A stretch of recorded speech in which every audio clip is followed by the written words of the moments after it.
প্রশ্ন হচ্ছে 11 জন বালকের গড় ওজন 50 কেজি। 40 কেজি ওজনের একজন চলে গেলে বাকিদের গড় ওজন কত হবে? 11 জন বালকের গড় ওজন 50 কেজি হলে মোট ওজনটা আগে বের করতে হবে। অতএব 50 গুণ 11, এটা হচ্ছে 11 জন বালকের মোট ওজন 550। এবার দেখেন বলছে কি 40 কেজি ওজনের একজন চলে গেলে বাকিদের গড় ওজন কত হবে। এখান থেকে 40 কেজি ওজনের একজন যদি চলে যায়, 40 কেজি যদি আমরা এখান থেকে বিয়োগ করি তাহলে আর কত থাকতেছে দেখি।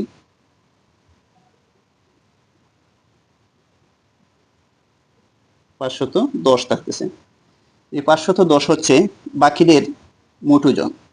তো বাকি থাকলো কয়জন, যেহেতু একজন এখান থেকে চলে গেছে, 40 কেজি ওজনের একজন চলে গেলে 11 থেকে একজন যদি চলে যায় তাহলে আছে আমাদের 10 জন।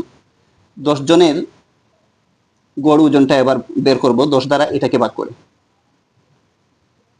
সুতরাং বাকিদের গড় ওজন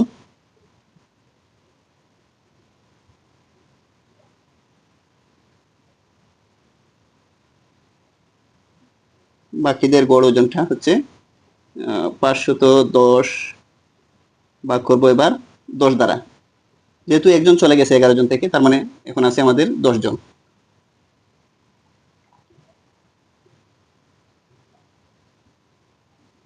গড় ওজন হবে 51। ঠিক আছে, সুতরাং বাকিদের গড় ওজন 51 আমরা পেয়ে গেলাম খুব সহজে এই সংখ্যাটা। এ ধরনের শর্ট টেকনিক পেতে চাইলে অবশ্যই আমার পেজটি ফলো দিয়ে সাথেই থাকবেন। ধন্যবাদ।